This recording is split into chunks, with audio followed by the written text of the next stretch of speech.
네, 여러분 안녕하세요. 가을바람입니다. 오늘 또 아이온큐 내부에 폼4 공시가 떴는데 폼4는 보통 내부자의 지분 변동이 있을 때 나오는 공시입니다. 그래서 요거에 관련돼서 많은 분들이 좀 이런저런 얘기를 하고 계셔서 제가 한번 공부한 바를 공유를 드려보도록 하겠습니다. 그래서 폼4를 낸 사람은 김정상 교수님이고 현재 CTO로 아직은 근무를 하고 계신 것 같아요. 아마 이번 달 말에 사임을 하시는 것 같은데 3월 14일 한국 날짜로는 어제 나온 공시이고요. 보면은 좀 복잡합니다. 이럴 때는 주석을 좀 봐야 돼요. 그래서 1번 주석을 보면은 270만 주를 이 보고하는 사람 김정상 교수님으로부터 김정상 리보커블 트러스트라는 신탁으로 옮겨갔다. 그리고 200만 주에 대해서는 이 김정상 교수님으로부터 남소연 씨라는 분한테 그분이 소유한 신탁으로 옮겨갔다. 근데 여기 보면은 보고하는 사람의 배우자다 라고 돼 있고, 세 번째는 90만 주를 김정상 교수님으로부터 그 김정상 패밀리가 가지고 있는 가족이 가지고 있는 신탁으로 옮겼다 라고 돼 있습니다. 그래서 결과적으로 보면은 2번 200만 주에 대해서는 이제 사모님 신탁이 가지고 있고, 3번 90만 주에 대해서는 김정상 교수님 가족 신탁이 가지고 있고, 4번에 보면은 270만 주에 대해서는 김정상 교수님 개인의 신탁이 가지고 있는 것으로 보입니다. 그 마지막으로 5번을 보면은 이제 81만 주 정도, 이거는 한 제가 기억하기로는 1년 반 정도 전쯤에 김정상 교수님이 자녀들에게 신탁으로 증여를 하셨던 것으로 보이는데, 여기 보시면 되돌릴 수 없는, 이거는 장기로 묶이는 신탁입니다. 이거를 통해 보고자의 자녀들에게 옮겨진 주식이다. 그래서 지분 변동이 있었던 게 아니고 뭐 내부의 가족 신탁, 뭐 배우자 신탁 이런 식으로 좀 옮겨가긴 했지만 지분을 그대로 갖고 있다는 거죠. 그래서 매도한 게 아니고요, 옮겨가기만 했다. 이 정도로 볼 수 있습니다. 그래서 보시면은 좀 특이한 점이 있어요. 그래서 가족들이 가지고 있는 신탁은 irrevocable trust라고 되어 있고, 자녀들이 가지고 있는 것 역시 irrevocable trust입니다. 근데 반면에 김정상 교수님이나 사모님이 가지고 계신 거는 revocable trust라고 해요. 그래서 이 두 개의 차이점이 뭔가 제가 좀 찾아봤습니다. 그래서 이런 거 모를 때는 챗GPT한테 물어보는 게 굉장히 편합니다. 그래서 revocable trust란 이 트러스트 조항을 신탁자 또는 이거를 받는 사람에 따라 조건이 변경되거나 취소될 수도 있습니다. 그래서 유연하게 조항을 변경하거나 뭐 이 재산을 옮기거나 이런 걸 할 수 있는 것 같은데, 요건 이제 교수님이랑 사모님이 가지고 계신 거고, 자녀분들이 가지고 있는 거는 변경할 수 없는 트러스트죠. 이거는 어떠한 이유든 이 자산을 뺄 수가 없다라고 돼 있는데, 제가 알기로는 이제 이걸 수여하신 김정상 교수님이 뭐 사망하시거나 뭐 특정 긴 기간이 지나면 그때 자산이 자녀들한테 옮겨가는 대신 절세가 된다, 뭐 이런 식으로 알고 있어요. 제가 뭐 이런 신탁이나 이런 건 잘 모르기 때문에 그 정도로 이제 이해만 하고 있고, 어쨌거나 이 공시에 대해서 뭐 김정상 교수님 지분이 매도가 있었다거나 이런 건 아니다. 오히려 가족들 그리고 배우자 이렇게 좀 지분이 왔다 갔다 한 것뿐이다 라고 이해를 하시면 될 것 같습니다. 자, 그리고 이거는 한국 시간으로 어제 나온 소식이죠. 그래서 아이온큐가 DESY라는 것과 함께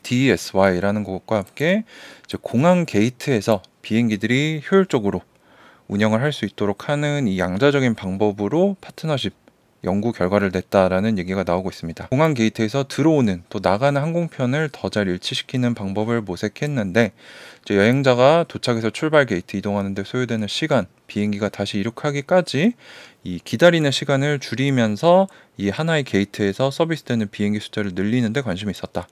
뭐 요거를 저도 느낀 게, 최근에 태국을 갔다 왔는데 저희가 비행기를 타서 실제로 이륙하는 데까지 뭐 2-30분? 뭐 길게는 더 걸리기도 하는 것 같아요.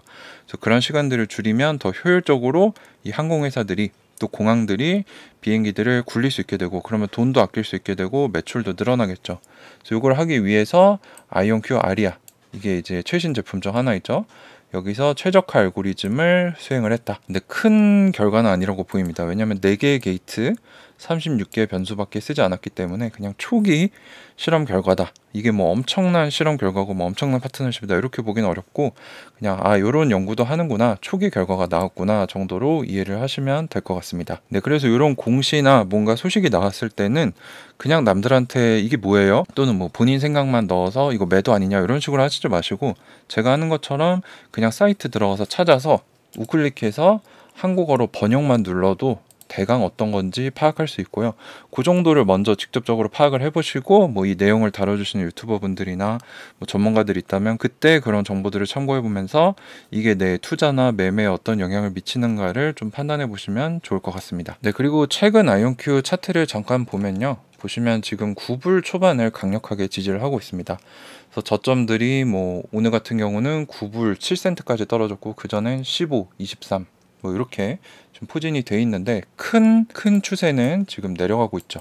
근데 지금 9불에서 강력하게 지지를 하고 있고 위에 한 11불 후반까지 박스권을 이렇게 그리면서 왔다 갔다 하고 있는데 어제 굉장히 강력하게 9불을 방어를 했습니다. 그래서 이렇게 분봉으로 보면은 좀 더 정확하게 알 수 있는데 이 노란색은 프리장이고 여기가 본장 그리고 이 파란색이 애프터장입니다.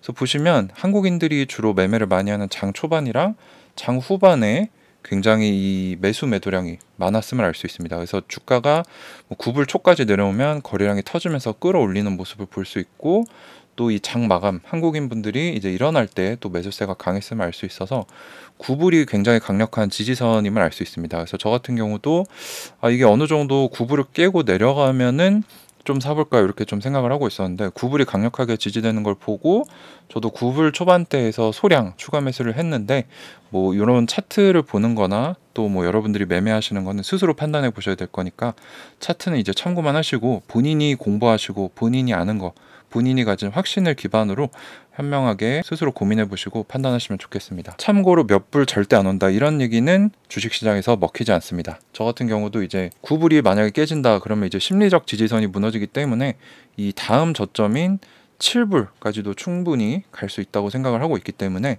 뭐 몇 불은 절대 안 온다 뭐 이런 생각을 가지시기보다는 물론 자기만의 신념을 가지는 건 좋지만 투자가 어려운 것은 내 신념에 틀린 경우가 왔을 때 그걸 받아들이고 유연하게 또 반응을 해야 돼서 똑똑한 사람들도 투자를 잘 못하는 거거든요. 그래서 여러분들이 본인만의 투자 철학 고집을 가지시되 유연함을 가지고 지혜롭게 투자를 하시면 좋겠다라고 말씀을 드립니다. 네, 그래서 오늘 간단하게 아이온큐 최신 소식에 대해서 말씀을 드렸고요. 여러분들이 스스로 공부하시는 습관을 들이셨을 때 이제 투자를 할 때 어떤 상황이 일어날 때 지혜롭게 또 현명하게 판단을 하셔서 장기적으로 좋은 수익을 내실 수 있을 거라고 생각합니다. 네, 오늘도 짧은 영상 마치고요. 주말 동안 또 평안하고 행복한 시간 되시길 바랍니다.